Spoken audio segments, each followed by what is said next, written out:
Abdul Muttalib যখন নাকি নেতৃত্বভার গ্রহণ করলেন, একদিন হাতিমে কাবা শরীফের ভিতরে ঘুমন্ত ছিলেন। ঘুমন্ত থাকা অবস্থায় আল্লাহ পাক রব্বুল আলামিন স্বপ্নে দেখাইলেন, ইহফির বাররাতা, বাররা খনন করো, ইহফির বাররাতা, বাররা খনন করো। আব্দুল মুত্তালিব ঘুমের ভিতরে জিজ্ঞাসা করলেন, ওয়ামাল বাররা, বাররা কি? সাথে সাথে ঘুম ভেঙে গেল, প্রশ্নের জবাব দিল না। পরের দিন আবার যখন কাবা শরীফের ভিতরে ঘুমন্ত ছিলেন, হাতিমে কাবায় ঘুমন্ত ছিলেন, আবার স্বপ্নে দেখলেন। পরের দিন বললেন, ইহফিরিল মাজনুনাতা, মাজনুনা খনন করো। এগুলো জমজম কূপের এক একটা নাম। ইহফিরিল মাজনুনাতা, মাজনুনা খনন করো। আব্দুল মুত্তালিব স্বপ্নের ভিতরে জিজ্ঞাসা করলেন, ওয়ামাল মাজনুনা, মাজনুনা কি? ঘুম ভেঙে গেল। পরের দিন আবার ঘুমন্ত ছিলেন, আবার ওই লোকটা আবার আসলো। আসার পর বলল, ইহফির তাইয়্যিবাতা, তাইয়্যিবা খনন করো। তখন বলল, ওমা তাইয়্যিবাতা, তাইয়্যিবা কি? তখন ঘুম ভেঙে গেল। চতুর্থ দিন স্বপ্নে দেখলো, ইহফির জমজমা, জমজম কূপ খনন করো। ওই দিন প্রশ্ন করলেন আবার, মা জমজম, জমজম কি? তখন জমজম কি এটা প্রশ্ন করার পর তখন স্বপ্নের ভিতরে জবাব দিল, লা তানজিফু আবাদা, এটা এমন একটা পানির কূপ, যেই কুয়ার পানি কখনো নিঃশেষ হবে না। ওয়ালা তুজাম্মু, কখনো পানির কূপ, ওই কূপের পানি নষ্ট হবে না। তাসকিল হাজিজ আল আযম, এবং এই কূপের পানি থেকে এই মক্কাতে আগত অসংখ্য হাজী সাহেবগণ পানি পান করবে, কিন্তু পানিতে ঘাটতি দেখা দিবে না। সুবহানাল্লাহ। আজ পর্যন্ত শুনছেন প্রতি বছর লক্ষ লক্ষ হাজী হজ করার জন্য পানির ঘাটতি দেখা দিচ্ছে? শুনছেন? আল্লাহ তাআলা কুদরতি পানির ফোয়ারা সেখানে তৈরি করে রেখেছেন। এখন এই কূপটা তো ছিল না, স্বপ্নে দেখাইলেন যে এটা এমন একটা কূপ, যেই কূপের পানি কখনো নিঃশেষ হবে না, পবিত্র পানি, পানি নষ্ট হবে না। এবং হাজী সাহেব, অসংখ্য হাজী সাহেব এই কূপের পানি দ্বারা পিপাসা নিবারণ করবে। সুতরাং এই কূপ তুমি খনন করো। আর এগুলো বলার পর বললেন যে কূপটা কোন জায়গায়, এটার চিহ্ন নাই। সুতরাং আমি স্বপ্নের ভিতরে কি করে দিলেন, ওই লোকটা চিহ্ন বলে দিলেন, অমুক জায়গায় যাইবা, যাওয়ার পর এই লক্ষণ যেই জায়গার ভিতরে পাইবা, মাঠের যেই জায়গায় এই লক্ষণ পাইবা, সেই জায়গার ভিতরে খনন করতে আরম্ভ করো। লক্ষণগুলো বলার পর স্বপ্ন ভেঙে গেল। আব্দুল মুত্তালিব পরের দিন এলাকার সমস্ত মানুষদেরকে ডাকলেন, সমস্ত নেতৃস্থানীয় মানুষদেরকেও ডাকলেন। ডাকার পর বললেন, আমি 4 দিন পর্যন্ত স্বপ্নে দেখতেছি, আমি বুঝতে পারলাম এটা কোনো মিথ্যা স্বপ্ন নয়, সত্য স্বপ্ন। আল্লাহ পাক রব্বুল আলামিন আমাকে জমজম কূপ করার জন্য, খনন করার জন্য আদেশ দিয়েছেন। কোন জায়গার ভিতরে কূপটা আছে সেটার লক্ষণও বলে দিয়েছেন। সুতরাং তোমরা আমার সাথে সাহায্য সহযোগিতা করো। এলাকার মানুষেরা তাকে ক্রিটিসাইজ করলো, টিটকারি মারলো, এই জায়গার ভিতরে কূপের কোনো চিহ্নই দেখি না, তুমি কি আবুল তাবুল বলতেছ? আমরা তোমার এই সমস্ত পাগলামি কথার ভিতরে আমরা একত্রিত নয়। তোমার যদি খনন করতে মন চায় তুমি নিজে গিয়ে খনন করো। আব্দুল মুত্তালিব তো বুঝতে পেরেছিলেন এটা সত্য স্বপ্ন, এই জন্য এলাকাবাসীর কোনো সহযোগিতা না পেয়ে ওনার ছেলে হারেসকে নিয়ে রওনা হইলেন, কোদাল আর টুকরি নিয়ে রওনা হইলেন, খনন করতে আরম্ভ করলেন। আব্দুল মুত্তালিব খনন করে আর ছেলে হারেস মাটিটা বাহিরে নিক্ষেপ করে। আব্দুল মুত্তালিব আবার খনন করে, ছেলে হারেস টুকরি দিয়ে মাটি বাহিরে নিক্ষেপ করে। এইভাবে 3 দিন পর্যন্ত কূপের মাটি খনন করার পর হঠাৎ করে পানির ফোয়ারা বের হয়ে গেল। আব্দুল মুত্তালিব খুশির চোটে বলে ফেললেন, খুশির চোটে চিৎকার দিয়ে বললেন, এই তো জমজম কূপ, জমজম কূপ আল্লাহ তাআলা আমাকে ফিরিয়ে দিয়েছেন। নিগাহে মুমিন সে তো বদল জাতি হে তকদীর, নিগাহে মুমিন সে তো বদল জাতি হে তকদীর, এ বান্দা কি কুওয়াত নেহি কুদরত কা ইশারা, এ বান্দা কি কুওয়াত নেহি কুদরত কা ইশারা, ऐ मर्द खुरद तर्क मासी की ज़रूरत, ऐ मर्द खुरद तर्क मासी की ज़रूरत, अब सोहबत सालिह के सिवा कोई नहीं चारा, अब सोहबत सालिह के सिवा कोई नहीं चारा। রবিউল আউয়াল মাস উপলক্ষে সিরাতুন নবী এবং মিলাদুন নবীর আলোচনা চলছিল। আজকে তার দ্বিতীয় পর্ব। গত জুমায় বর্ণনা করা হয়েছে রাসূলুল্লাহ সাল্লাল্লাহু আলাইহি ওয়াসাল্লাম আল্লাহ তাআলার অত্যন্ত দামি একটি রত্ন সম্পদ, দামি জিনিস সহজে কেউ কাউকে দিতে চায় না। তা আল্লাহ পাক রব্বুল আলামিন রাসূলুল্লাহ সাল্লাল্লাহু আলাইহি ওয়াসাল্লামকে আমাদের মধ্যে পাঠিয়েছেন, যেহেতু নিজের সবচেয়ে দামি জিনিস দুনিয়াতে পাঠিয়েছেন, এজন্য আল্লাহ তাআলা উম্মতের দিকে লক্ষ্য করে অনুগ্রহ বর্ণনা করেছেন, লাকাদ মান্নাল্লাহু আলাল মুমিনিনা ইজ বাআসা ফীহিম রাসূলাম মিন আনফুসিহিম, যে তোমাদের মধ্য থেকে একজন নবী নাম মুহাম্মদ সাল্লাল্লাহু আলাইহি ওয়াসাল্লাম, তিনি অত্যন্ত দামি, তাকে তোমাদের মধ্যে পাঠালাম, তোমাদের মধ্যে নবী হিসেবে প্রেরণ করলাম। এটা তোমাদের জন্য অনেক বড় অনুগ্রহ, অনেক বড় দয়া। তো রাসূলুল্লাহ সাল্লাল্লাহু আলাইহি সাল্লামকে আল্লাহ পাক রব্বুল আলামিন আমাদের মাঝে পাঠিয়েছেন, এমনিতেই পাঠান নাই।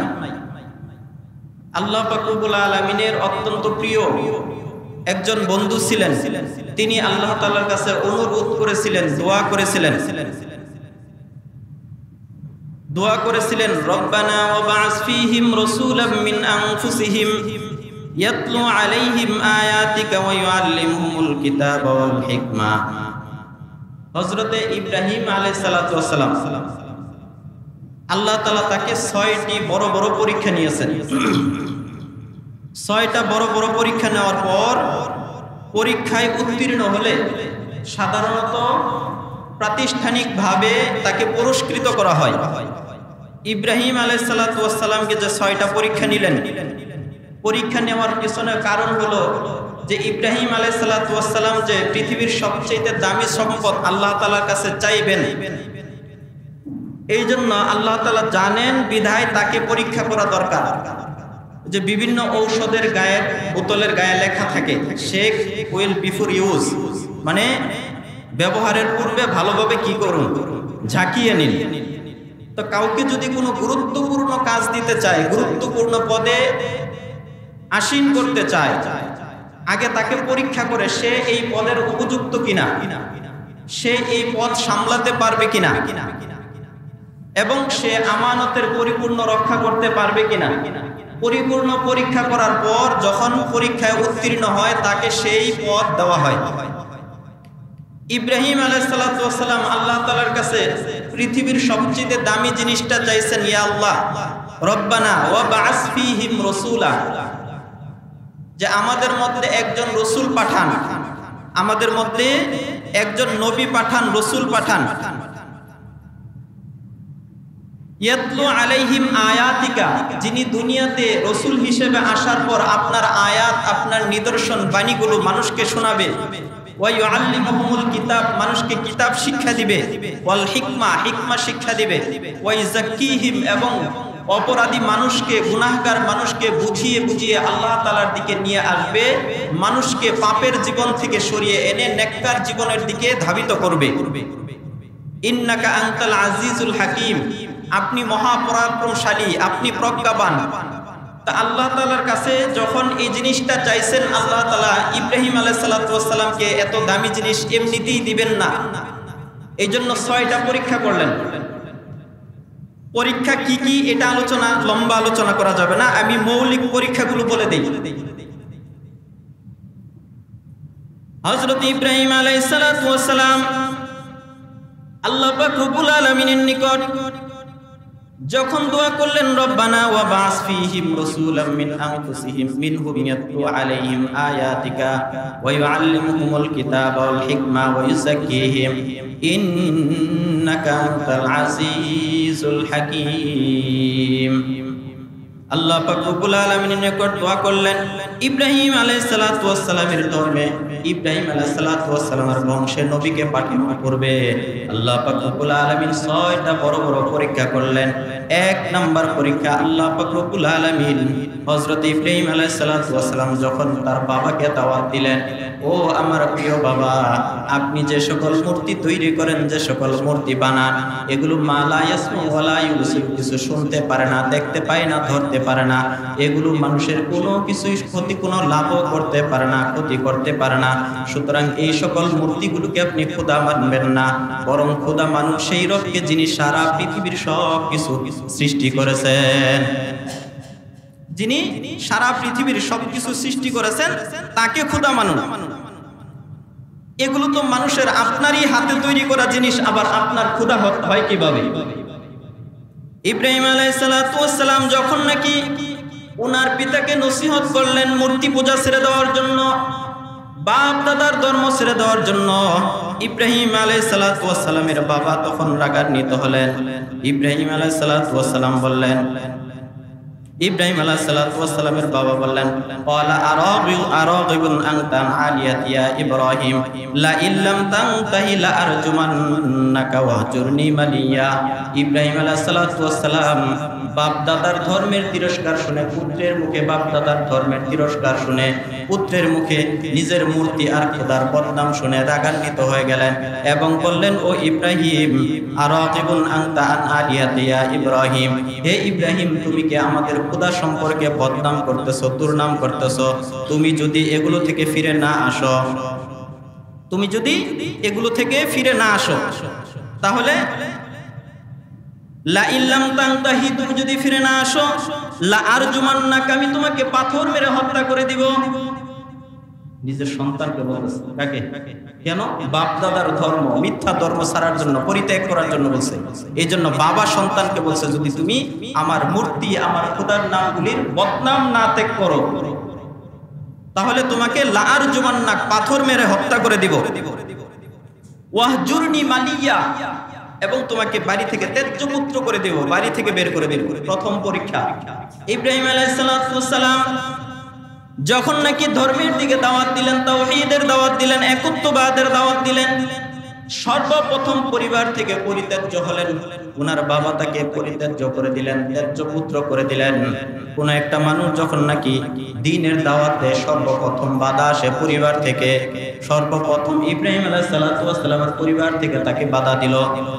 এক নাম্বার তার এটা হল প্রথম পরীক্ষা। দ্বিতীয় নাম্বার, যখন নাকি ইব্রাহিম আলাইহিস সালাম ওনার বাবাকে তাওহীদের দাওয়াত দিলেন, মূর্তির বিপক্ষে কথাবার্তা বললেন, এই বলার পর যখন নাকি তার বাবা মানল না, তখন এলাকার আত্মীয় স্বজন, অন্যান্য প্রতিবেশী যারা রয়েছে, তাদেরকে ইব্রাহিম আলাইহিস সালাম বললেন, তোমরা এমন খোদার ইবাদত করো যে খোদা তোমাদের কোনো লাভ ক্ষতি করতে পারে না, যে খোদা নড়াচড়া করতে পারে না, কেন তোমরা তার ইবাদত করো? এলাকার মানুষ যখন নাকি তাদের মূর্তির বদনাম শুনলো, তাদের খোদার নামে বদনাম শুনতে লাগলো, তখন এলাকার মানুষও তার বিরুদ্ধে হয়ে গেল। প্রথম হয়েছে তার পরিবার তার বিপক্ষে, এবার তার এলাকাবাসীও তার বিপক্ষে চলে গেল। আস্তে আস্তে ইব্রাহিম আলাইহিস সালাম যখন নাকি মানুষদেরকে, এলাকার মানুষদেরকে ছাড়িয়ে আর পার্শ্ববর্তী এলাকার ভিতরে দ্বীনের দাওয়াত দিতে লাগলেন, তাওহীদের দাওয়াত দিতে লাগলেন, আস্তে আস্তে এই সংবাদ বাদশার কান পর্যন্ত পৌঁছে গেল। বাদশা তাকে ডেকে আনলেন। বাদশা ডেকে আনার পর তাকে কিছু প্রশ্ন করলেন, আমাকে তুমি কেন খোদা মানো না? আমি তো সবচাইতে বড় খোদা, কেননা আমি মানুষের জীবন দিতে পারি, আমি মানুষের জীবন নিতে পারি। এই কথা বলার পর জেলখানা থেকে দুজন আসামি ধরে নিয়ে আসলেন। আসার পর একজনকে হত্যা করে দিলেন, আরেকজনকে ছেড়ে দিলেন, মাফ করে দিলেন। তখন বললেন, এই যে দেখো, দুজন মানুষকে আমি একজনকে হায়াত দিয়েছি, বাঁচিয়ে দিয়েছি, আরেকজনকে হত্যা করে দিয়েছি, আমি তো জীবন দিতে পারি, আমি মৃত্যু দান করতে পারি। ইব্রাহিম আলাইহিস সালাম বুঝতে পারলেন নমরুদ স্বাভাবিকভাবে বুঝবে না, যুক্তিতর্ক দুনিয়াবি যুক্তিভিত্তিক কথা ছাড়া সে কোনো কথা বুঝবে না। সুতরাং তাকে এই ধরনের দ্বীনি নসিহত ছাড়া কথা বলে তাকে কাবু করা যাবে না। এই জন্য ইব্রাহিম আলাইহিস সালাম দ্বিতীয় কৌশল প্রয়োগ করলেন। বললেন, ঠিক আছে, তুমি যেহেতু খোদা, আমার খোদা সূর্য পশ্চিম দিকে ডুবায়, পূর্ব দিক থেকে সূর্য উদয় করে পশ্চিম দিকে নিয়ে ডুবায়। তুমিও যদি খোদা হয়ে থাকো, তোমার যদি ক্ষমতা থাকে, তাহলে সূর্যটা পশ্চিম দিক থেকে উঠাইয়া পূর্ব দিকে ডুবাও। এই ক্ষমতা আছে, হ্যাঁ, খোদা তো দাবি করছে, কিন্তু সূর্য পশ্চিম দিক থেকে উঠে পূর্ব দিকে ডুবানোর ক্ষমতা প্রকৃত পক্ষে যিনি মহান রব, যিনি আসল খোদা, তার আছে, কিন্তু নমরুদের এই ক্ষমতা নাই। তখন সে চুপ হয়ে গেল। মানুষের সামনে লজ্জা পাওয়ার পর আরো বেশি ইব্রাহিমের প্রতি রাগান্বিত হয়ে গেল, ক্রোধান্বিত হয়ে গেল। এরপরে আদেশ করলো, গর্ত খনন করো, আগুন জ্বালাও। 6 মাস পর্যন্ত, 1 বছর পর্যন্ত, দীর্ঘদিন পর্যন্ত সেখানে আগুন, লাকড়ি দ্বারা আগুন প্রজ্বলিত করার পর আদেশ দিলেন, ইব্রাহিমকে আগুনের ভিতরে নিক্ষেপ করো। 3 নম্বর পরীক্ষা। কত নাম্বার? 3 নম্বর পরীক্ষা। তাহলে এবার প্রথমে পরিবার বিপক্ষে গেছে, তারপরে সমাজ, তারপরে রাষ্ট্র, এমনকি আগুনে নিক্ষেপ করার জন্য তাকে আগুনে নিক্ষেপ করা হয়েছে। 4 নাম্বার, সর্বশেষ 4 নম্বরে তাকে দেশ ত্যাগ করতে বাধ্য করা হয়েছে। যে ইব্রাহিম যদি এভাবে ধর্মের দাওয়াত দিতে থাকে, তাহলে আমাকে মানুষ যে খোদা মানে এটা এক সময় মানবে না, আমার নেতৃত্ব থাকবে না, রাজত্ব থাকবে না, আমার ক্ষমতা থাকবে না। মানুষগুলো ইব্রাহিম আলাইহিস সালাতু ওয়াস সালামের যুক্তিভিত্তিক কথা শুনে আমাকে পরিত্যাগ করবে, তার রবকে রব হিসেবে গ্রহণ করবে। সুতরাং ইব্রাহিমকে হত্যা যেহেতু করতে পারেনি, তাকে দেশ থেকে বাধ্য করতে হবে। 4 নম্বর পরীক্ষা, তাকে কি করলেন? দেশ থেকে বাধ্য করলেন। 5ম নাম্বার, ইব্রাহিম আলাইহিস সালাতু ওয়াস সালামের বয়স 90 কিংবা 100 বছর হয়ে গেছে, কোনো সন্তান হয় না। একদিন জিবরাইল আলাইহিস সালাতু ওয়াস সালাম আসিয়া সংবাদ দিলেন, আল্লাহ পাক রব্বুল আলামিন আপনাকে একজন সন্তান দান করবেন। ইব্রাহিম আলাইহিস সালাতু ওয়াস সালাম আশ্চর্য হয়ে গেলেন, আমার বয়স 100 বছর, আমার স্ত্রীর বয়স 80 প্লাস হয়ে গেছে, 80-র উপরে চলে গেছে, যৌবন একেবারে নিঃশেষ হয়ে গেছে, এই মুহূর্তে আমাদের কারো পক্ষ থেকে সন্তান হওয়ার কোনো সম্ভাবনা নাই। কিন্তু আল্লাহ পাক রব্বুল আলামিন বলেছেন এটা, সুতরাং এটা সম্ভব। ইব্রাহিম আলাইহিস সালাতু ওয়াস সালাম শেষ বয়সে, বৃদ্ধ বয়সে একজন সন্তানের বাবা হলেন, নাম হলো ইসমাঈল।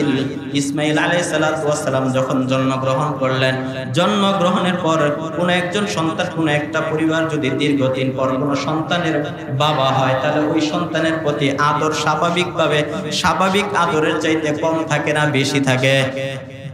কম থাকে না বেশি? 10 বছর 15 বছর পরে অনেক চেষ্টা করার পর একটা ছেলে হয়েছে বা মেয়ে হয়েছে, বলেন তো স্বাভাবিক যাদের সন্তান হয় বিবাহের প্রথম বছর, দ্বিতীয় বছরে সন্তান হয়েছে, তারা যে আদর করে তার চাইতে কম হবে না বেশি হবে? বেশি হবে। ইব্রাহিম আলাইহিস সালাতু ওয়াস সালাম অত্যন্ত খুশি হলেন, সন্তুষ্ট হলেন, অত্যন্ত ফুটফুটে বিচক্ষণ একজন সন্তান দান করলেন। কিন্তু আল্লাহ পাক রব্বুল আলামিন আদেশ করলেন, উনার সন্তান এবং সন্তানের মা হাজরা আলাইহিস সালাতু ওয়াস সালামকে মক্কার ভিতরে রেখে আসো, যেই জায়গার ভিতরে কোনো আশপাশে বাড়িঘর নাই, কোনো গাছপালা নাই, পানির ব্যবস্থা নাই, খাওয়ার ব্যবস্থা নাই, এমন নির্জন জায়গার ভিতরে রেখে আসার জন্য বললেন। ইব্রাহিম থাকবে তার নিজ বাড়িতে, আর সন্তান আর তার স্ত্রী থাকবে নির্জন এক মরু প্রান্তরে।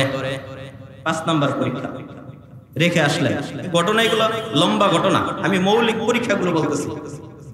6 নম্বর পরীক্ষা, আল্লাহ পাক রব্বুল আলামিন যখন নাকি যুবক ইসমাঈল আলাইহিস সালাতু ওয়াস সালাম যুবক বয়সে পরিণত হলেন, একটু বড় হলেন, ওনার পর যখন নাকি শৈশব পেরে কৈশোরকালে পারলো, তখন ইব্রাহিম আলাইহিস সালাতু ওয়াস সালামকে আল্লাহ পাক রব্বুল আলামিন স্বপ্নে দেখাইলেন, তোমার সন্তানকে তুমি জবাই করো, আমার পথে কুরবানি করো। 6 নম্বর পরীক্ষা, দীর্ঘদিন পর্যন্ত সন্তান হয় না, শেষ বয়সে সন্তান দিয়েছেন। প্রথম পরীক্ষা ছিল সন্তানকে বাবার নিকট থেকে দূরে সরিয়ে দিয়েছেন, এরপরে আবার বাবার নিকট যখন আসছে তখন আবার বলতেছে সন্তানকে আল্লাহ তাআলার পথে কুরবানি করো। এটা ছিল 6 নম্বর পরীক্ষা। 6টা পরীক্ষার ভিতরে যখন নাকি ইব্রাহিম আলাইহিস সালাতু ওয়াস সালাম পরিপূর্ণ মার্ক নিয়ে পাশ করলেন, 100 মার্ক নিয়ে যখন নাকি পাশ করলেন, আল্লাহ পাক রব্বুল আলামিন বললেন, এবার তুমি কি চাও? তুমি যেহেতু পরীক্ষায় উত্তীর্ণ হয়েছো, সুতরাং তুমি যা চাইবে তোমাকে তাই দান করা হবে। ইব্রাহিম আলাইহিস সালাতু ওয়াস সালাম নিজের জন্য কিছু চাইলেন না, দোয়া করলেন, রব্বানা ওয়াবআস ফীহিম রাসূলাম মিন আনফুসিহিম মিনহুম রব্বানা ওয়াবআস ফীহিম রাসূলাম মিনহুম ইয়াতলু আলাইহিম আয়াতিকা ওয়া ইউআল্লিমুহুমুল কিতাবা ওয়াল হিকমা ওয়া ইউযাক্কিহিম ইন্নাকা আনতাল আজিজুল হাকীম। রব্বুল আলামিন, আমি আমার জন্য কিছু চাই না, আমার পরিবারের জন্য কিছু চাই না, আমার স্ত্রী সন্তানের জন্য কিছু চাই না। আপনার নিকট আমার একটা দোয়া, আপনার একটা আবদার, আপনি আমার বংশ থেকে এমন একজন রাসূল পাঠান, যে রাসূল দুনিয়াতে আসার পর একটা মিশন নিয়ে কাজ করবে। 1 নাম্বার আপনার বাণী মানুষের নিকট পৌঁছে দিবে, 2 নাম্বার কিতাব শিক্ষা দিবে, 3 নাম্বার হিকমত শিক্ষা দিবে, 4 নাম্বার ওইসা কি মানুষকে পাপের জগৎ থেকে ফিরিয়ে নেককার জীবনের দিকে নিয়ে যাবে। এই দোয়া করছেন ইব্রাহিম আলাইহিস সালাম। ইব্রাহিম আলাইহিস সালাতু ওয়াস সালামের দোয়ার পরিপ্রেক্ষিতে আল্লাহ তাআলার সবচেয়ে দামি মাখলুক, সবচেয়ে প্রিয় বান্দা রাসূলুল্লাহ সাল্লাল্লাহু আলাইহি ওয়াসাল্লামকে আমাদের নবী বানায় পাঠাইছেন। তাহলে আমাদের নবী এমনিতে আমাদেরকে দেয় না, এটার পিছনে আমাদের পূর্বসূরি আদি জাতি পিতা হযরত ইব্রাহিম আলাইহিস সালাতু ওয়াস সালামের অনেক বড় ত্যাগের বিনিময়ে আল্লাহ তাআলা আমাদেরকে এই নবী দান করেছেন, আমাদেরকে এই নবী দান করেছেন। এই জন্যই যেহেতু দামি জিনিস দিচ্ছেন, আল্লাহ তাআলা খুঁটা দিয়েছেন, লাকাদ মান্নাল্লাহু আলাল মুমিনিনা ইয বা'আসা ফীহিম রাসূলাম মিন আনফুসিহিম ইয়াতলু আলাইহিম আয়াতিকা ওয়া ইউআল্লিমুহুম ইয়াতলু আলাইহিম আয়াতিকা। এই আয়াতের ভিতরে আল্লাহ তাআলা কি করেছেন? খুঁটা দিয়েছেন যে তোমাদেরকে আমার দামি জিনিসটা তোমাদেরকে দিয়ে দিলাম, যত্ন করে রাখবা, আগলায় রাখবা, উনি যে নির্দেশনা দিবে সেই নির্দেশনা অনুযায়ী কি করবা? জীবন গঠন করবা। এরপরে শুধুমাত্র ইব্রাহিম আলাইহিস সালামকে পরীক্ষা করেছেন তা না, রাসূলকে যেই বংশে পাঠাইছেন প্রত্যেকটা মানুষকে পরীক্ষা করেছেন। রাসূলের দাদার নাম হলো আব্দুল মুত্তালিব। নাম কি? Abdul Muttalib. এটা মূল নাম না, ওনার আসল নাম হলো সাইবা। সাইবা মানে আরবিতে সাইবা শব্দের অর্থ হলো সাদা। এই আব্দুল মুত্তালিব যখন জন্মগ্রহণ করে ওনার কিছু চুল সাদা ছিল। তো চুল যেহেতু কিছু বাচ্চা আছে না, এখন জন্মের সময় চুল সাদা থাকে, তো ওনার চুল কিছু সাদা ছিল। এই সাদা চুলের দিকে লক্ষ্য করে মানুষ তাকে সাইবা ডাকতো। কি ডাকতো? মানুষ তাকে সাইবা ডাকতো। পরবর্তী কি ডাকতো? ওনার নাম ছিল সাইবা। কিন্তু আব্দুল মুত্তালিব নাম কিভাবে হলো? আব্দুল মুত্তালিবের জন্মগ্রহণের পর কয়েক বছর পরে ওনার বাবা ইন্তেকাল করেন। ওনার বাবার ইন্তেকালের পর ওনার মা অর্থাৎ আব্দুল মুত্তালিবের মা রাসূলের দাদি ওনাকে নিয়ে কোথায় চলে গেলেন? আব্দুল মুত্তালিবকে নিয়ে ওনার বাবার বাড়িতে চলে গেলেন। ওনার বাবার বাড়ি সম্ভবত মদিনার দিকে। তো সেখানে যাওয়ার পর সেখানেই তিনি বড় হচ্ছেন। এবার আর নিজের বাবার কি আসে না, ওই দাদার বাড়িতে, মানে ওনার মায়ের যে শ্বশুর বাড়ি, আসল বাড়ি, সেখানে আর আসে না। একদিন মক্কা থেকে একজন লোক গেলেন, দেওয়ার পর তীরন্দাজি চলতেছিল বালকদের মধ্যে। তীরন্দাজি চলতেছিল, দেখতে পাইল যে একটা বালক অত্যন্ত বিচক্ষণ, চৌকস, তীরন্দাজিতে কেউ তাকে হারাতে পারছে না। কথাবার্তার ভিতরে প্রচন্ড আদব রয়েছে, দেখতে খুবই সুদর্শন, চমৎকার।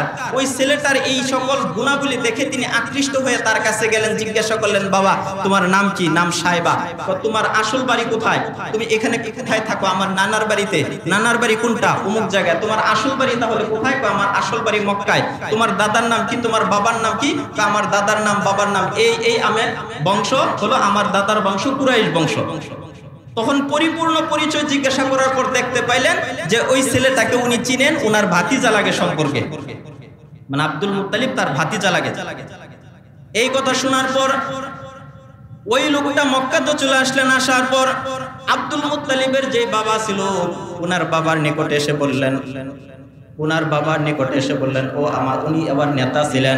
উনি বললেন, ওগো সর্দার, আপনার ছেলে ওনার নানার বাড়িতে থাকে, সেখানে কষ্টে জীবন যাপন করতেছে, চাহিদা মোতাবেক সবকিছুই পায় না। আমাদের বংশের একজন সন্তান তার নানার বাড়িতে থাকবে, সেখানে প্রতিপালিত হবে, এটা আমাদের জন্য একটা বংশের সুনাম নষ্ট হয়ে যায়। সুতরাং তাড়াতাড়ি তাকে আপনি আপনার বাড়িতে নিয়ে আসুন। আব্দুল মুত্তালিবের বাবা সাথে সাথে কসম করলেন, যতক্ষণ পর্যন্ত আমি আমার সন্তানকে বাড়িতে না নিয়ে আসতে পারবো ততক্ষণ পর্যন্ত আমি নিস্তার ভাবে বসবো না। সাথে সাথে সিদ্ধান্ত নিলেন, চলে গেলেন ওনার আব্দুল মুত্তালিবের নানার বাড়িতে। সেখান থেকে নিয়ে আসলেন। আনার সময় তার কাছে গায়ের যে কাপড় ছিল, কাপড়গুলো অপরিষ্কার ছিল, পুরাতন ছিল। উটের পিছনে বসা ছিল। উটের পিছনে বসা অবস্থায় যখন নাকি দেখতে মানুষেরা এলাকার ভিতরে প্রবেশ করলেন, মানুষেরা দেখতে পাইল যে ওনার বাবা একজন ছোট বালক নিয়ে আসছে, দেখতে অত্যন্ত সুন্দর। তখন ওই লোকেরা মনে করলো পোশাক যেহেতু নোংরা, অপরিষ্কার, বেশি ভালো নয়, পুরাতন পোশাক, সুতরাং এই লোকটা মনে হয়, এই ছেলেটাকে মনে হয় গোলাম হিসেবে কিনে আনে আসছে। এই জন্য তারা বললো আব্দুল মুত্তালিব, এটা মনে হয় মুত্তালিবের গোলাম, মনে হয় এটা মুত্তালিবের গোলাম। এখান থেকে সাইবার নাম হয়ে গেছে কি? আব্দুল মুত্তালিব, মানে মুত্তালিবের গোলাম। মুত্তালিবের গোলাম, ওই যে উটের পিছনে বসা ছিল। তো উনিও আর কি করে নাই, মুত্তালিবে কি করে নাই, পরিচয় দেয় নাই, মানে ওনার বাবার নাম তো মুত্তালিব। তো মুত্তালিব আর পরিচয় দেয় নাই যে এটা আসলে আমার কি, আমার নাতি, ভাতিজা, আমার ভাতিজা, এটা পরিচয় দেয় নাই। পরবর্তীতে সবার সামনে প্রকাশ করছে যে এটা আসলে মূলত কিনা আমার গোলাম নয়, আমার বংশের লোক, সে নানার বাড়িতে ছিল, তাকে নিয়ে আসছে। এখান থেকে ওই যে মানুষেরা বলছিল যে মুত্তালিবের গোলাম আসছে, এখান থেকে তার নাম হয়েছে আব্দুল মুত্তালিব। তো ওনার দাদাকেও পরীক্ষা করছে, অল্প বয়সে বাবা মারা গেছে, নানার বাড়িতে চলে গেছিল। ওনার মাকেও পরীক্ষা করেছেন। কিভাবে? রসুলের জন্ম, রসুল গর্ভে আসার 6 মাসের মাথায় ওই রসুলের বাবা আব্দুল্লাহ ইন্তেকাল করেছেন। মাত্র বয়স কয় মাস? 6 মাস বয়সে ইন্তেকাল করেছেন, অর্থাৎ বাবার চেহারাও দেখতে পাই নাই রাসূলুল্লাহ সাল্লাল্লাহু আলাইহি ওয়াসাল্লাম। তা আমিনাকে কি করেছেন? পরীক্ষা করেছেন। তাহলে আব্দুল মুত্তালিবকে পরীক্ষা করেছেন, আমিনাকেও পরীক্ষা করেছেন। এরপরে এখানে আরেকটা বিষয়, আব্দুল মুত্তালিবকে পরীক্ষা করেছেন, রাসূলের বাবাকেও পরীক্ষা করেছেন। মানে রসুলকে যে এত দামি জিনিসটা পাঠাইবেন, সাধারণ কোনো বংশে পাঠানো যাবে না। পৃথিবীর সবচেয়ে সম্ভ্রান্ত, সবচেয়ে ধৈর্যশীল, সবচেয়ে গুণ প্রতিষ্ঠিত বংশে তাকে পাঠাইতে হবে। এই জন্য আব্দুল্লাহকেও পরীক্ষা করলেন। কিভাবে? আব্দুল মুত্তালিব ওই যে হাজরা আলাইহিস সালাম ওনার সন্তান ইসমাইল আলাইহিস সালামকে নিয়ে মক্কায় বসবাস শুরু করলো না? মক্কায় বসবাস শুরু করার পর কিছুদিন পর বনু জুরহাম ইয়ামন নামক একটা দেশ রয়েছে। এই এমন দেশের ভিতরে এক গোত্র বসবাস করত, নাম হলো বনু জুরহাম। এমন দেশের ভিতরে হঠাৎ দুর্ভিক্ষ দেখা দেয়। এই দুর্ভিক্ষ দেখা দেওয়ার কারণে বনু জুরহামের গোত্ররা জীবন আর জীবিকার তাগিদে বাঁচার জন্য ওনারা এমন দেশ ছেড়ে চলে আসলেন। এমন কোন জায়গা খুঁজতেছিলেন যেই জায়গার ভিতরে নিরাপদে তারা বসবাস করতে পারবেন, যেখানে পানির ব্যবস্থা থাকবে, থাকার সুন্দর ব্যবস্থা থাকবে। যাচ্ছিলেন, যাওয়ার মধ্যে প্রতিমধ্যে যখন মক্কা শরীফ হয়ে যাচ্ছিলেন, দেখতে পাইলেন সেই জায়গার ভিতরে জমজম কূপ রয়েছে, পানি রয়েছে, পানির ব্যবস্থা রয়েছে, আশপাশে কোনো মানুষ নাই। তিনি তো হাজরা আলাইহিস সালাতু ওয়াস সালামের সাথে সাক্ষাৎ করলেন। সাক্ষাৎ করার পর বললেন, আপনি যদি অনুমতি দেন তাহলে আমরা এখানে বসবাস করতে চাই। হাজরা আলাইহিস সালাতু ওয়াস সালাম চিন্তা করলেন, যেহেতু এখানে আশপাশে কোনো মানুষ নাই, প্রতিবেশী নাই, সুতরাং এই মুহূর্তে আমার নিজের নিরাপত্তার জন্য, নিজের ভালোর জন্য আশপাশে কিছু মানুষ বসবাস করা দরকার। বিপদে আপদে যারা কাজে আসবে। হাজরা আলাইহিস সালাতু ওয়াস সালাম অনুমতি দিয়ে দিলেন, ঠিক আছে তোমরা বসবাস করতে পারবা, কিন্তু এখানকার সমস্ত নেতৃত্ব আর কূপের মালিকানা থাকবে আমার। কারণ কূপটা হয়েছে কার কারণে? হাজরা সালামের সন্তান ইসমাইল সালাতু ওয়াস সালামের কারণে। সুতরাং কূপের মালিকানা থাকবে আমার, এলাকার নেতৃত্ব থাকবে আমার। ওনারা মেনে নিলেন, ঠিক আছে আপনি যেভাবে বলবেন আমরা সেভাবেই চলবো। বনু জুরহাম গোত্র সেখানে বসবাস করতে লাগলেন। ইসমাইল সালাতু ওয়াস সালাম যখন বিবাহের বয়সে উপনীত হইলেন, উপনীত হওয়ার পর বনু জুরহামের কোন একজন নেককার সতী নারীর সাথে ইসমাইল সালাতু ওয়াস সালামের বিবাহ দিলেন। বিবাহ দেওয়ার পর সেখানে তারা বসবাস করতেছিলেন। যুগের পর যুগ ইসমাইল সালাতু ওয়াস সালামের সন্তানেরা সেখানকার মালিক হলো, সেখানকার নেতৃত্বভার গ্রহণ করলো। এভাবে দীর্ঘদিন যেতে যেতে যুগের পর যুগ চলে যেতে এক সময় বনু জুরহাম আর বনু ইসমাইলের সাথে যুদ্ধ লেগে গেল, বংশগত দ্বন্দ্ব দেখা দিল। ইসমাইল আলাইহিস সালামের বংশ আর বনু জুরহাম, এই দুই বংশের ভিতরে কি দেখা দিল? মানে বংশীয় বিভেদ দেখা দিল। এক পর্যায়ে সেটা যুদ্ধের পর্যায়ে চলে গেল। যাওয়ার পর বনু জুরহাম গোত্র বিজয় লাভ করলো, আর ইসমাইল আলাইহিস সালামের বংশের যে পরবর্তী প্রজন্ম তারা পরাজয় লাভ করলো। বনু জুরহাম গোত্রের লোকেরা বিজয় লাভ করার পর তারা বিভিন্নভাবে মানুষদের উপর অত্যাচার করতে লাগলো। তাদের অত্যাচার সহ্য করতে না পেরে ইসমাইল আলাইহিস সালামের বংশের পরবর্তী প্রজন্ম যারা ছিল, মানুষ যারা ছিল, তাদের অত্যাচার সহ্য করতে না পেরে মক্কা ছেড়ে পার্শ্ববর্তী এলাকার ভিতরে চলে গেল। এখানে তারা মক্কার ভিতরে বসবাস করে না। কিছুদিন বনু জুরহাম এইভাবে যখন নাকি একের পর এক অত্যাচারের মাত্রা বৃদ্ধি করে দিচ্ছিল, তখন আশপাশের মানুষগুলো তাদের বিরুদ্ধে ফুঁসে উঠল। এক সময় আশপাশের সকল গোত্রগুলো বনু জুরহামের নির্যাতনার অত্যাচারের বিরুদ্ধে ঐক্যবদ্ধ হলো, তাদের বিরুদ্ধে যুদ্ধ করার মতন সিদ্ধান্ত নিয়ে নিল। যখন বনু জুরহাম জানতে পারলো এলাকার সকল মানুষগুলো তাদের বিপক্ষে চলে গেছে, কেউ তাদের পক্ষে নাই, এই মুহূর্তে যদি তাদের সাথে যুদ্ধে লিপ্ত হয় তাহলে বনু জুরহামের কোন একটা মানুষ জীবিত সেখান থেকে বের হতে পারবে না। এই জন্য রাতারাতি সিদ্ধান্ত নিল এলাকা ছেড়ে চলে যাওয়ার জন্য, মক্কা ছেড়ে চলে যাওয়ার জন্য। কিন্তু মক্কা ছেড়ে যাওয়ার পূর্বে কাবা শরীফের যত মূল্যবান জিনিস ছিল, যেগুলো নিয়ে যাওয়া সম্ভব সেগুলো নিয়ে গেল, আর যেগুলো নিয়ে যাওয়া সম্ভব নয় সেগুলো জমজম কূপের ভিতরে ফেলে দিল। ফেলে দেওয়ার পর কূপের উপর দিয়ে বালু চাপা দিয়ে এমনভাবে কূপটা নিশ্চিহ্ন করে দিল যে কূপটা কোন জায়গায় এখন আর সেটা বোঝার কোনো চিহ্ন নাই। আরব দেশ মরুভূমি অঞ্চল, বালু অঞ্চল, কোন জায়গার ভিতরে গর্ত থাকলে সেটা যদি বালু দিয়ে ভরাট করে সমান করে দেয় বোঝা যাবে যে এখানে কূপ ছিল। এমন ভাবে বন্ধ করে দিছে, সবকিছু ধ্বংস করে দেওয়ার পরে এমন ভাবে কূপটা মাটি চাপা দিয়ে বালু চাপা দিয়ে দিছে, কূপ কোন জায়গায় এটা বোঝার আর উপায় নেই। বনু জুরহাম রাতারাতি যখন চলে গেল, বনু ইসমাইলের লোকেরা যখন জানতে পারলো রাতারাতি তারা চলে গেছে, জমজম কূপটা চিরদিনের জন্য বন্ধ করে দিয়েছে। জমজম কূপ চিরদিনের জন্য বন্ধ করে দেওয়ার পর তারা চলে যাওয়ার পর বনি ইসমাইলের লোকেরা আবার সেই মক্কার ভিতরে চলে আসলো। নেতৃত্ব আবার তাদের হাতে চলে আসলো। নেতৃত্ব চলে আসার পরে এবার পানির অন্যান্য ব্যবস্থা রয়েছে, কূপের কূপের নাম নিশানা না থাকার কারণে তারা কূপটা আর দ্বিতীয়বার তালাশ করার জন্য চেষ্টাও করে নাই। এই কূপটা এই অবস্থায় ছিল দীর্ঘদিন পর, যখন নাকি রাসূলুল্লাহ সাল্লাল্লাহু আলাইহি সাল্লামের দাদা আব্দুল মুত্তালিব মক্কার নেতৃত্বভার গ্রহণ করলেন, মক্কার সর্দার হইলেন। এই আব্দুল মুত্তালিব যখন নাকি নেতৃত্বভার গ্রহণ করলেন, একদিন হাতিমে কাবা শরীফের ভিতরে ঘুমন্ত ছিলেন। ঘুমন্ত থাকা অবস্থায় আল্লাহ পাক রব্বুল আলামিন স্বপ্নে দেখাইলেন, ইহফির বাররাতা, বাররা খনন করো, ইহফির বাররাতা, বাররা খনন করো। আব্দুল মুত্তালিব ঘুমের ভিতরে জিজ্ঞাসা করলেন, ওয়ামাল বাররা, বাররা কি? সাথে সাথে ঘুম ভেঙে গেল, প্রশ্নের জবাব দিল না। পরের দিন আবার যখন কাবা শরীফের ভিতরে ঘুমন্ত ছিলেন, হাতিমে কাবায় ঘুমন্ত ছিলেন, আবার স্বপ্নে দেখলেন। পরের দিন বললেন, ইহফিরিল মাজনুনাতা, মাজনুনা খনন করো। এগুলো জমজম কূপের এক একটা নাম। ইহফিরিল মাজনুনাতা, মাজনুনা খনন করো। আব্দুল মুত্তালিব স্বপ্নের ভিতরে জিজ্ঞাসা করলেন, ওয়ামাল মাজনুনা, মাজনুনা কি? ঘুম ভেঙে গেল। পরের দিন আবার ঘুমন্ত ছিলেন, আবার ওই লোকটা আবার আসলো। আসার পর বলল, ইহফির তাইয়িবাতা, তাইয়িবা খনন করো।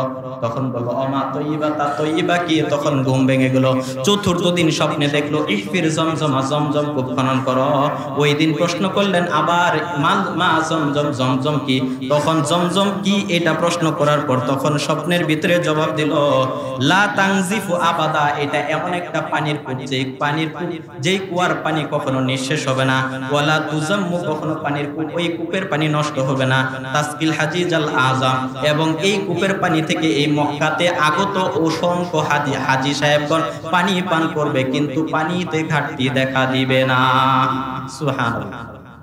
আজ পর্যন্ত শুনছেন প্রতি বছর লক্ষ লক্ষ হাজী হজ করার জন্য পানির ঘাটতি দেখা দিচ্ছে? শুনছেন? আল্লাহ তাআলা কুদরতি পানির ফোয়ারা সেখানে তৈরি করে রেখেছেন।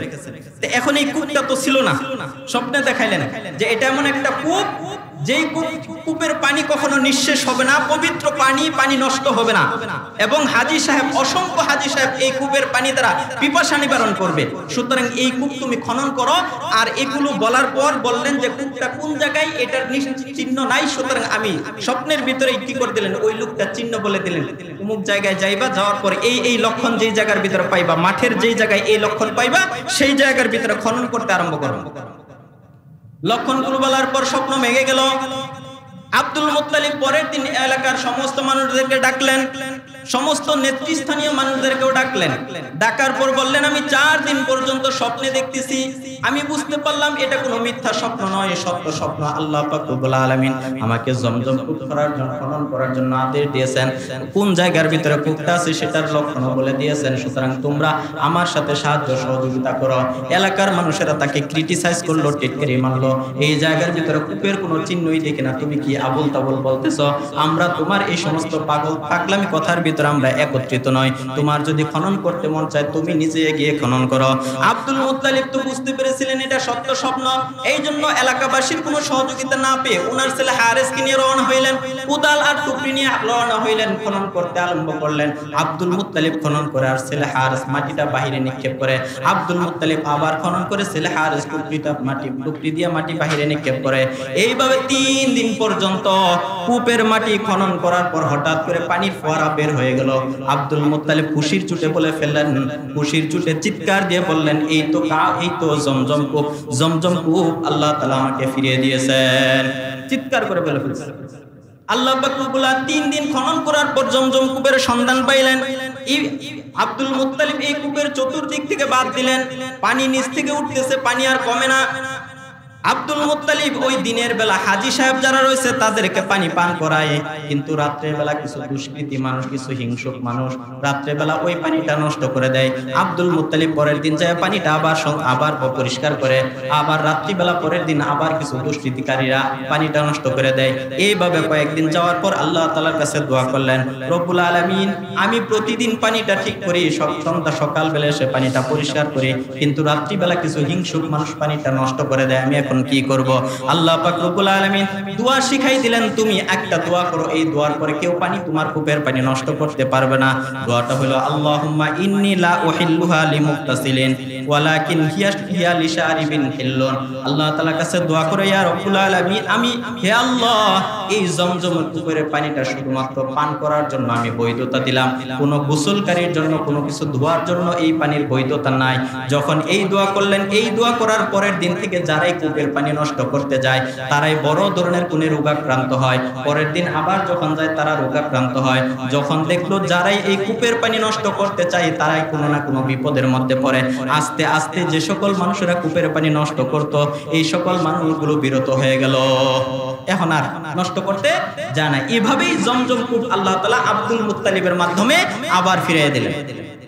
তাহলে দীর্ঘদিন মাঝখানে বহু যুগের পর যুগ এই জমজম কূপের পানির কি ছিল না, সন্ধান ছিল না। এখন আব্দুল মুত্তালিব কি করেছেন, একটা মান্যত করেছিল। তখন ওই যে এলাকাবাসীর সহযোগিতা চাইছিল যে কূপ খনন করার জন্য কিছু লোক দরকার, তোমরা আমার সাথে চলো যেন কূপটা খনন করতে পারি। তখন কেউ যায় নাই, টিটকারি করেছিল। আব্দুল মুত্তালিব তখন মান্যত করেছিল, রব্বুল আলামিন তুমি যদি আমাকে 10টি সন্তান দান করো, আজকে একটা সন্তান ছিল, শুধুমাত্র এক সন্তান নিয়ে আমি কূপ খনন করেছি। আজকে যদি আমার 10টা সন্তান থাকতো তাহলে কোনো মানুষের নিকট সাহায্য চাওয়ার প্রয়োজন লাগতো না। আল্লাহ পাক রব্বুল আলামিন তুমি যদি আমাকে 10টা সন্তান দান করো তাহলে এই 10টা সন্তান থেকে একটা সন্তান তোমার পথে উৎসর্গ করে দিব। আল্লাহ পাক রব্বুল আলামিন মান্যত কবুল করলেন, 10টা সন্তান দান করলেন। 10টা সন্তান দান করার পর থেকেই যখন বড় হয়ে গেছেন, এদের মধ্য থেকে 10 জনের মধ্য থেকে একজনের নাম হলো রাসূলের বাবা আব্দুল্লাহ। হঠাৎ করে আল্লাহ পাক রব্বুল আলামিন স্বপ্নের ভিতরে একদিন দেখাইলেন, আউফি বিনাজরিকা ইয়া আউফি বিনাজরিক, তুমি যে মান্যত করেছিলা 10 জন সন্তান হইলে তুমি একজন সন্তান আল্লাহর পথে উৎসর্গ করে দিবা। এখন মান্যত পূরণ করার সময় এসেছে, মান্যত পূরণ করো। আব্দুল মুত্তালিব 10 জন সন্তানের কাকে কুরবানি দিবেন, কাকে উৎসর্গ করবেন এটা উল্লেখ করেন নাই। এই জন্য আব্দুল মুত্তালিব লটারি দিলেন, 10 জন সন্তানের নাম লিখলেন, লটারি দিলেন, লটারির ভিতরে আব্দুল্লাহর নাম আসে, আবার দিলেন, আবার আব্দুল্লাহর নাম আসে। 3 বার লটারি দেওয়ার পর বারবার যখন নাকি আব্দুল্লাহর নাম আসে, আব্দুল্লাহকে নিয়ে রওনা হলেন আল্লাহ তাআলার পথে কুরবানি করার জন্য, উৎসর্গ করার জন্য। এই সংবাদ যখন নাকি ওনার আরেক ফুফু শুনলেন, ক্রন্দন করতে লাগলেন, ক্রন্দন করলেন, বাবা ক্রন্দন করতে লাগলেন যে আব্দুল্লাহ ছিল 10 সন্তানের মধ্যে সবচেয়ে প্রিয় ছিল আব্দুল্লাহ। হযরত ইয়াকুব আলাইহিস সালামের 11 সন্তানের মধ্যে সবচেয়ে প্রিয় ছিল কে? ইউসুফ আলাইহিস সালাম। আর এই 10 জনের মধ্যে সবচেয়ে প্রিয় ছিল আব্দুল্লাহ, কারণ নবীর বাবা তো আল্লাহ তাআলা এই জন্য আলাদা কিছু বৈশিষ্ট্য দান করেছিলেন। এবং আব্দুল্লাহর চেহারার কপালের ভিতরে একটা নূর চমকাইতো সবসময়। কি চমকাইতো? কপালে একটা ওইটা নূরে নবুয়ত বংশ পরিক্রমায় আসতেছে। আব্দুল্লাহর কপাল থেকে চলে যাবে তার মার ঔরসে, এরপরে রাসূল জন্মগ্রহণ করবেন, মার বাচ্চাদানিতে চলে যাবে। তা আব্দুল্লাহ নাম যখন বারবার আসতেছিল, কুরবানি করার জন্য নিয়ে গেলেন। এদিকে ফুফু কান্নাকাটি করতে লাগলো, কান্নাকাটি করার পর শেষে বললো ঠিক আছে, একটা সলিউশন আছে। ওই যুগে একজন মানুষ হত্যা করার দিয়ত ছিল যে একজন মানুষকে হত্যা করলে যদি আত্মীয় স্বজন মাফ করে দেয় বিনিময়ে 10টা উট দিতে হবে। তখন বললো যে এক পাশে 10টা উটের নাম লেখেন, আরেক পাশে আব্দুল্লাহর নাম লেখেন, লটারি দিতে থাকেন, যতক্ষণ পর্যন্ত কিনা আসবে আব্দুল্লাহর নাম না আসবে ততক্ষণ পর্যন্ত লটারি দিতে থাকেন। লটারি দিতে দিতে যতগুলো উঠে যায় আব্দুল্লাহর নামের পরিবর্তে উটের নাম আসবে, ততগুলো উট আপনি কি করবেন? কুরবানি দিবেন। প্রথমে 10টা উট আর এক পাশে আব্দুল্লাহর নাম দিলেন, নাম উঠে আসলো আব্দুল্লাহর, আবার 20টা লিখলেন, আব্দুল্লাহ দিলেন, আবার আব্দুল্লাহর নাম আসলো, 30টা দিলেন আব্দুল্লাহর নাম, আর 30টা উট, আবার আব্দুল্লাহর নাম উঠে আসলো। এইভাবে 90টা পর্যন্ত বারবার আব্দুল্লাহর নামটাই উঠে আসে, একবারও ওই উটের নাম আসে না। সর্বশেষে যখন নাকি 100 উট লিখে দিলেন যে আব্দুল্লাহর বিপরীতে আমি 100 উট কুরবানি করব, ওই 100 উট লিখে দেওয়ার পর যখন নাকি লটারি দিলেন 100 উট নাম উঠে আসলো, তখন ওই আব্দুল্লাহর জান 100 উটের বিনিময়ে আল্লাহ তাআলা বাঁচিয়ে দিলেন। এই জন্য আমাদের রাসূলকে বলা হয় ইবনু জবিহাতাইন, মানে 2 জবেহকারী, 2 জবেহকৃত সন্তানে বাবার সন্তান। কেন? ওই যে ইসমাইল, আমরা ইসমাইল আলাইহিস সালামের বংশের লোক না, ইব্রাহিম আলাইহিস সালামের বংশের লোক। ইসমাইল আলাইহিস সালামকে জবে করার জন্য বাবা নিয়ে গেছিল মাঠে, কুরবানির মাঠে, কিন্তু আল্লাহ তাআলা পরিবর্তে দুম্বা কুরবানি করেছেন। আবার ওনার নিজ পিতা আব্দুল্লাহকেও কুরবানি করার জন্য নিয়ে গেছিল। 100 উটের পরিবর্তে এই কুরবানি কি হয়েছে? মওকুফ হয়েছে। এই জন্য 2 জন ওনার পূর্বসূরি যারা আছে, পূর্বসূরিদের 2 জন জবে থেকে রক্ষা পেয়েছে, এই জন্য তাকে বলে ইবনু জবিহাতাইন, মানে 2 জবেহকৃত বাবার সন্তান। তাহলে আব্দুল্লাহকেও পরীক্ষা করছে, ওনার বাবা আব্দুল্লাহকেও পরীক্ষা করছে। 2 মিনিটের ভিতরে আরেকটা কথা বলে শেষ করে দেই। আব্দুল্লাহকে পরীক্ষা করার পর এখন আব্দুল্লাহর পরীক্ষা যখন শেষ হয়েছে, এখন বিয়ের বয়স হয়েছে। বিয়ের বয়স হওয়ার পর এবার বিয়ের কথাবার্তা চলতেছে। সর্বশেষ বনু জুহরা গোত্র, আরবের একটা সম্ভ্রান্ত বংশ, বনু জুহরা গোত্রের ভিতরে এক মেয়ের সন্তান পাইল, নাম আমিনা। চেহারা, সুরত, জ্ঞান, বিজ্ঞানে মানে দক্ষতায় সর্বদিক থেকে একদম সবার সেরা। মানে এইরকম মেয়ে, কোন এরকম গুণবতী মেয়ে এলাকার ভিতরে কোথাও নেই। ওনার সাথে কি হলো? আব্দুল্লাহর বিবাহ ঠিক হলো। বিবাহ করার জন্য যেদিন যাবেন, যাওয়ার পথিমধ্যে একজন ইহুদি নারী, নাম হলো ফাতেমা বিনতে মুররা। উনি অত্যন্ত সুন্দরী, মানে সুন্দরী ছিল। তো ফাতেমা বিনতে মুররা আব্দুল্লাহকে প্রস্তাব দিল, কাছে ডাকলো। ডাকার পর বলল, আমি তোমাকে কাছে, একান্ত ভাবে কাছে পেতে চাই, অর্থাৎ তুমি আমার সাথে খারাপ কাজে লিপ্ত হলে 100 উট তোমাকে পুরস্কার দেব। তখন আব্দুল্লাহ একটা শের বলছিল, আরবিতে শের বলছিল যে এটা হারাম কাজ, এই হারাম কাজের ধারে কাজের জন্য আল্লাহ তাআলা আমাকে না নিয়ে যায়। এভাবে চলে গেলেন। তারপরে যাওয়ার পর বিবাহ হইল। আমিনার সাথে বিবাহ সম্পাদন হওয়ার পর 3 দিন পরে যখন ফেরত আসতেছিল, আবারও ইহুদি নারী ফাতেমা বিনতে মুররার সাথে সাক্ষাৎ হইল। এবার ফাতেমা বিনতে মুররা তাকে দেখার পর আবার ডাকলেন, কি ব্যাপার, তুমি কোথায় ছিলা? আমি অমুক জায়গায় ছিলাম, সেখানে আমার আমিনার সাথে বিবাহ হয়েছে। 3 দিন শ্বশুর বাড়িতে ছিলাম, তার সাথে আমার কি হয়েছে, মানে সংসার হয়েছে 3 দিন। এরপরে বলতেছে যে আপনার কপারে যাওয়ার সময় একটা নূরে নবুয়ত দেখছিলাম, আজকে সেটা দেখতে পারতেছি না, কারণ কি, কোথায় ছিলেন, কার সাথে আপনি মানে রাত কাটাইছেন? তখন বলবো, পুরো ঘটনা বললো যে আমার আমিনার সাথে বিবাহ হয়েছে, তার সাথে আমার বাসর হয়েছে। এজন্যই আপনার এই নূরে নবুয়ত আমিনার গর্ভে চলে গেছে। আমি মূলত কোনো খারাপ নারী ছিলাম না, কোনো খারাপ বা বেশ্যা নারী ছিলাম না, কিন্তু আপনার নূরে নবুয়ত, আমি তাওরাত, জাবুর, ইনজিল কিতাবের মানে আমি জ্ঞানী। তাওরাত, জাবির, ইনজিল কিতাব আমি পাঠ করেছি, সেখানে শেষ নবী আগমনের কিছু নিদর্শন আমি জানতে পেরেছি। এই নিদর্শনগুলো আপনার ভিতরে পেয়েছিলাম, এজন্য আমি চাইছিলাম আপনি একবারের জন্য আমার সাথে মিলন করেন, যেন নূরে নবুয়তটা আমার গর্ভে চলে আসে। এটা ছিল আমার মূল উদ্দেশ্য। আপনার সাথে খারাপ কাজ করা মূলত উদ্দেশ্য ছিল না, কিন্তু আল্লাহ তাআলা আমার ভাগ্যে সেটা রাখে নাই। যেখানে রেখেছিলেন ভাগ্যে, সেই জায়গার ভিতরে আল্লাহ তাআলা কি করেছেন, আমানত রেখে দিয়েছেন, আমানত রেখে দিয়েছেন। এরপরে আমিনার গর্ভে চলে গেলেন। তারপরে রাসূলুল্লাহ সাল্লাল্লাহু আলাইহি ওয়াসাল্লাম জন্মগ্রহণ করলেন।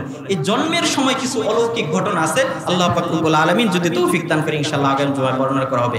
আল্লাহ পাক রব্বুল আলামিন আমাদের সবাইকে রাসূলুল্লাহ সাল্লাল্লাহু আলাইহি ওয়াসাল্লামের সিরাত অনুযায়ী জীবন গঠন করার, রাসূলের আদর্শ অনুযায়ী চলার তৌফিক দান করুক। আসসালামু আলাইকুম ওয়া রাহমাতুল্লাহি ওয়া বারাকাতুহু।